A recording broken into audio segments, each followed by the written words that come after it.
Азыркы учурдун эң кеңири тараган популярдуу кесиби бул юрист кесиби болуп эсептелет. Ал эми юрист болуу оңойбу? Юрист болуп окуп бүткөндөн кийин иштеп кетүү кыйынбы? Же башынан бир нерсени өзгөртүш керекпи? Мына ушул тууралуу азыр бизге келген конок менен сүйлөшөлү. Дейли Кыргызстанда юристтер үчүн жумуш барбы деген да суроо жаралат.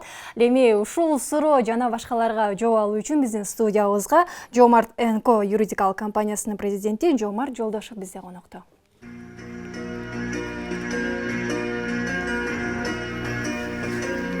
Саламатсызбы? Иштериңиз жакшыбы? Жакшы, рахмат. Сизди байкап жүрөбүз. Өзгөчө дайыма эле көп учурда ушул юристтер арасында эл аралык деңгээлдеги юрист катары билебиз да. Мамлекеттер арасында эки компания ортосундагы болгон чыр-чатактар, келишпестиктердин бардыгы сиз аркылуу чечилип атат десек болот. Көп эле болуп турабы? Негизи азыркы бул глобалдашуу заманында ар бир мисалы коммерциялык транзакциялар эл аралык деңгээлге чыгып кетпеди, көп нерселердин бардыгычы. Анан мамилелерде интеграциялар өсүп атат. Ошол эле учурда албетте алардын ортосунда болгон карым-катнаштарды бир укуктук жол менен кылуу зарыл. Ошол эле учурда аны дагы мисалы бир талаш-тартыштар боло турган болсо, ал да чечүү зарыл. Ошондуктан биздин азыркы жумушубуз кылып атканыбыз бул абдан актуалдуу десем болот. Жеке компаниянын ачылып иш жүргүзүп жатканына канча болуп калды? Жеке компанияга былтыр бизге 10 жыл болгон. Быйыл 11-жыл кетип баратат. 2008-ден баштап эле өзүнчө иштеп баштаганбыз да.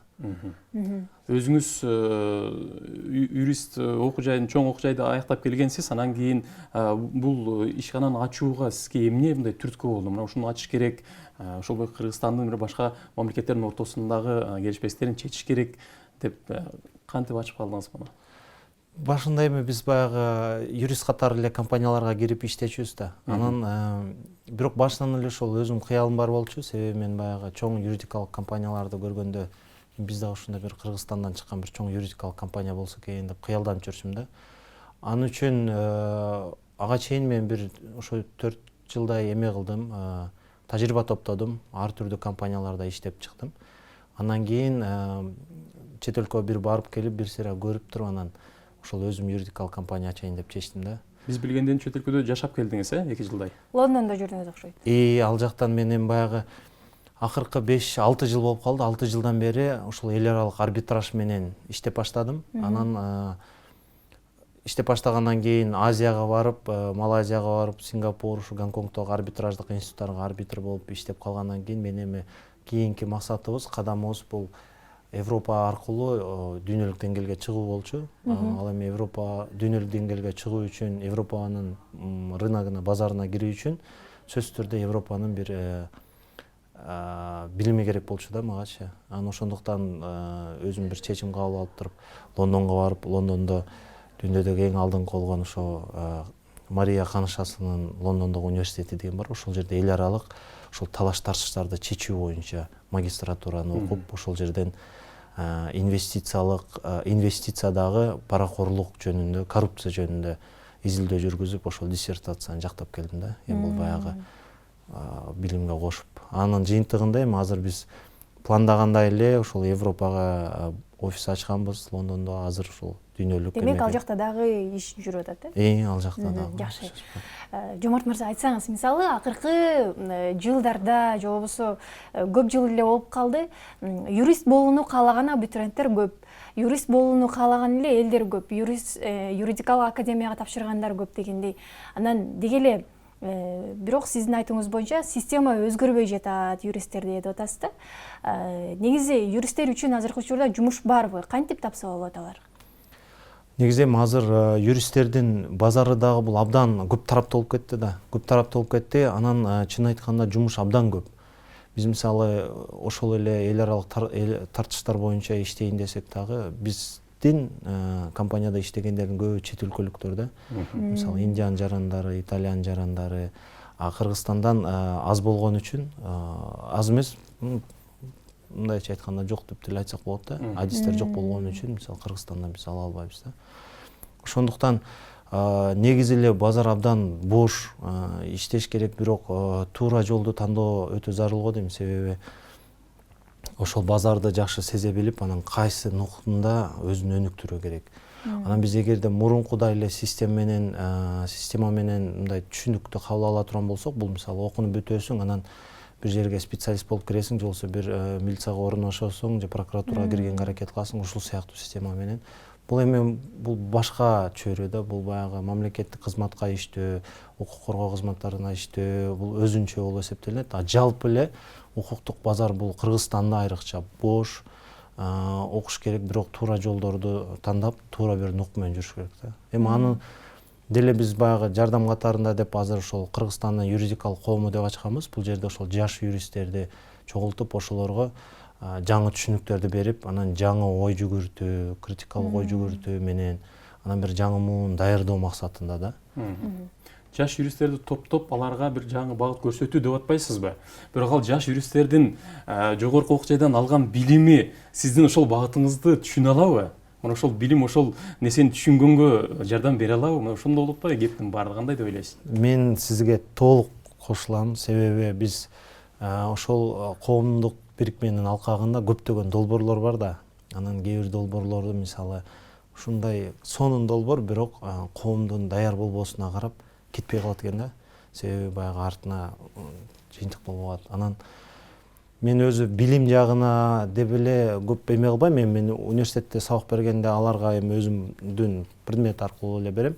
Бирок жалпысынан коомдук бирикменин алкагында мен ушу жөндөмдөрдү өнүктүргөнгө аракет кылып атам да. Бул жерде мисалы тартынбастык, сүйлөө, өзүнүн оюн туура билдирүү, туура сүйлөө, туура алып жүрүү, ушул сыяктуу. Анан ой жүгүртүүсүн мисалы туура багытта колдонуу, ошол сыяктуу жөндөмдөргө көбүрөөк басым берип атабыз да. Эми билимди билим жагында эми ал жөнүндө көп чоң маселе, бул жөнүндө кирбей деле коеюн. Анын үстүнө мен да эксперт дагы эмесмин ал чөйрөдөнчү. Бирок менин оюмда мындай да, азыркы жаңы муундан бизге жаңы ой жүгүрткөн жаңы муун юристтерибиз керек да. Себеби замандын талабы ошондой болуп атат да. Дүйнө ошолго алып келди биздичи. Ошол сыяктуу ой жүгүрткөн ошондой.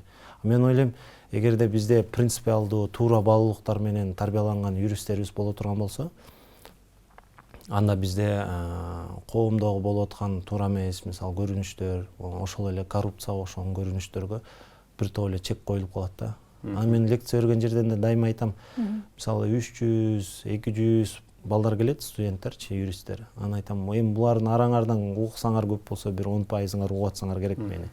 Анын арасында бир 2-3-өңөр эле кабыл алып атсаңар керек, ушул байке бир нерсени айтып атат депчи.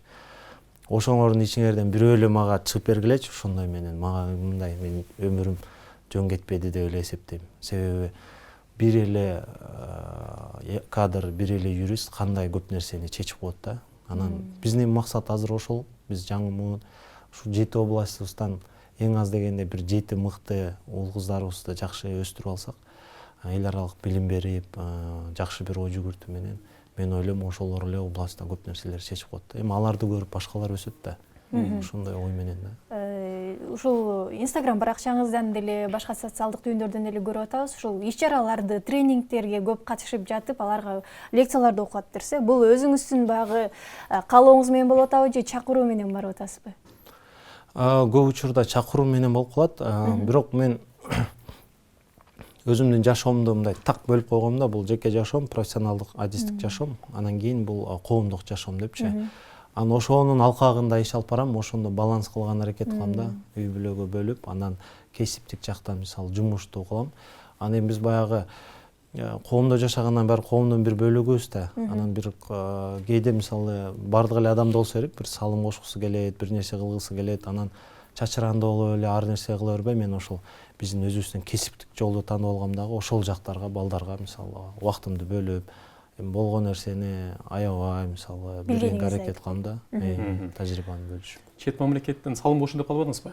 Чет мамлекеттен алып келген тажрыйбанын кайсыл бирин биздин Кыргызстанга азыр мындай киргизип атасыз, же киргиздиңиз, же кандайдыр бир жардам берип атат? Ал жактын эми эли менен, ал жактын кабыл алуусу менен балким биздики айырмаланат.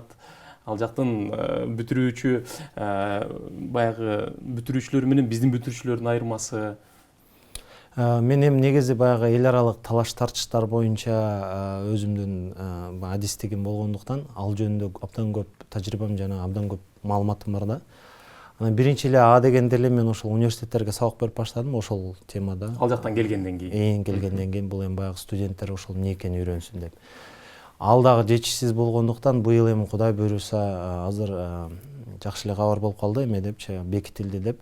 Биз азыр юридикалык академиянын алкагында дагы ошол эл аралык тартыштар боюнча магистратура программасын иштелип азыр чыгып атат. Быйыл ошого кызыккандар болсо күздөн баштап катышып алса болот да. Бул эми баягы атайын өзүнө кылган мындай өзүнчө бир багыт, эл аралык арбитраж, азыр дүйнөдө абдан өнүгүп аткан бир чөйрө. Кудай буйруса мен ошол тажрыйбаны, билимди, менде болгон бүт маалыматты ошо билим берүү аркылуу бөлүшүп туруп, анан балдар көбүрөөк болсо, мисалы мен эле айтып аткан нерсени бир 5 жылдан кийин бир 20-30 бала чогуу айта турган болсо, мен ойлойм бир топ өзгөрүү болот. Анан кийин мен конкуренттүү базар болгон үчүн дагы сапаты да өсө баштайт да. Көбүрөөк керек бизгечи, көбүрөөк окуу окуган. Балдар деп калдыңыз. Ал эми балким улуу мундагылар дагы сизге кайрылып, сизден сабак алып, кел мына ушул талаш тартышты кандай кылып чечиш керек деп алып атат. Же бир гана балдарга, мына жаш өсүп келаткан өспүрүмдөргө? Жок, албетте биз баягы эме улуу мундар менен деле иштешем, абдан тыгыз байланышып иштейбиз. Мен биздеги өзүбүз бейтарап сотто дагы инвестициялык талаш тартыштар боюнча директорлук мүдүрлүктүн эмесин аткарам, милдетин аткарам. Эми мен баягы эми ачык айтканда улуу мундар келсе албетте биз жок деп эме албайбыз, алар менен деле иштешип жүрөбүз, бирок менин негизги болгон үмүтүм ушул жаш муундар болуп атат да. Жаш муундар болгондо дагы окууну бүткөндөр эмес, 4-курс дагы эмес, ошол 2-курс же болбосо 1-курста бар да. Себеби ошондон туура багыт менен тарбияланса, мен ойлойм бир жакшы юристтер чыгат да. Анан 4-курстагылар эми булар баягы эми иштеш керек, окууну бүтүш керек, диплом жазыш керек менен алек болуп калат. 3-курстагылар болсо алар да уже өздөрүн чоң сезип калган маал да. Бирок ошо 1-2-курстагылар жакшы. Анан мен ойлойм бизде эң негизги маселе бул биздин юристтерибизге бир багыт жок да, бир мисалы элес жок да. Жакшы юрист, азыркы заманбап кыргыздын юристи кандай болуш керек дегенчи. Негизи кандай болуш керек? Менин оюмча бул азыр биздин замандагы талапка жараша болуш керек да. Анан бул биз негизи кандай болуш керек боюнча биз азыр деле иштеп атабыз. Мен өзүм деле так жоон айта албайм. Биз ошондуктан бул биздин юристтердин күнүнө карата июндүн аягында 28-инде биз форум өткөрөйүн деп атабыз. Акыркы жекшембиси болот экен. Акыркы жекшембиси бул юристтердин күнү да. Анан ошого карата биз 28-июнда улуттук юридикалык форум өткөрөйүн деп атабыз да. Анын негизги темасы бул ошол азыркы заманбап юристтин элеси да. Биз кандай юристти кыялданабыз, кандай юристти күтөбүз. Себеби жашырганда эмне баягы аброй эле түшүп калды да. Ага деле себеп бар, ага деле жөн бар да. Эми азыр биз ошондой ортого алып чыгып талкуулагыбыз келип атат. Ар бир чөйрөдөн жаш юристтер чакырып, мисалы, кандай кыйынчылыктар менен, кандай замандын талаптары менен жооп бериш керек болуп атат. Ушул сыяктуу нерселерди талкуулап туруп, анан биз бир элести кылып алсак, анан биздин жаш юристтерибиз биз ошого талпыныш керек да. Мен дагы ушундай таза болуп иштегим келет, мен дагы ушундай барктуу болгум келет депчи. Болбосо бир байкемдин жумушу бар эле, анан ошол аркылуу ишке кирип алсам, анан кичине движение бар эле деген сыяктуу эмес, мындай туура бир жолго бир багыт керек да. Багыт жок болуп атпайбы? Бүтөт. Анан кийин биз деле мисалы канча жыл иштеп жүрөсүң, анан мен юристмин десең, көчөдөн 5-6 чыгат, мен деле юристмин депчи. Мындай эми айырмасы жок да. Азыркы учурда дагы кечиресиз, баягы элдин оюнда ошо юристтер баягы таза эмес жолдо, алар коррупциялык иштерге көп барышат деген ой сиңип калган да. Негизи таза юрист Кыргызстанда иштей алабы? Абдан жакшы суроо. Бул жерден таза юристтер иштей алат. Себеби бул жерден биздин баягы жашообузда жалаң эле биз ошол эмелер менен байланышкан эмес да, паракорлук, коррупциялар менен. Себеби бул өзүнчө бир система. Мен дайыма биздин студенттерге айтам да, коррупция же юристтердин катышуусу менен болот, же болбосо юристтердин кайдыгерлиги менен болот депчи. Себеби баягы укук коргоо жагында болсо анда юристтер өздөрү активдүү катышып атпайбы коррупциялык схемаларгачы. Эгер башка чөйрөдө болуп атса дагы юристтер баарын билет да, бул туура эмес экенинчи, бул кылмыш экенин билет, бирок ошол жерден дагы унчукпай көрмөксөнгө салып коет. Ошол сыяктуу учурларда эми баары бир юристтерде чоң жоопкерчилик бар да бул нерселергечи. Анан мен ойлойм, эгерде бирин серин болсо дагы баягынтип тазалар чыгып баштаса, анда баягы системада жай чачырап баштайт да, себеби айтчулар көбөйүп калат, анан принципиалдуу позицияга туруп калышат. Ал эми баягы иштесе болот, бирок баары бир ал кайдыгерлик кылып аткан менен барабар болот да. Эгерде катышпаган күндө деле айтпай айтса, бул кайдыгерлик менен барабар да. Демек мына ошол багытка сиз туура жол көрсөтүп, таза юристтерди тарбияласаңыз болот экен, э? Кудай буюрса, мен лекциялардын аягында айтам, бул мен айткан сөздүн баарын унутсаңар унуткула, бирок бир жалгыз суранычым бар, таза эле болгула депчи. Таза болгула, себеби биздин өзүбүздүн балдардын дагы жүзүн карай турган күн болот. Ага да татыктуу болуш керек депчи. Биринчи кезекте юристтер анан жалпыбыз таза бололу, Сизге ыраазычылык билдиребиз, келгениңиз үчүн ыраазычылык билдирели. Бизде конокто Жомарт НК юридикалык компаниясынын президенти Жомарт Жолдошов бизде конокто болду, ыраазычылык билдиребиз. Биз болсо көрсөтүүбүздү уланталы, жакында эле Масалиев жана Жал тарапта Жеңиз Айтматовдун сонун сүрөтү тартылды, Ооба, баарыбызды кубандырды.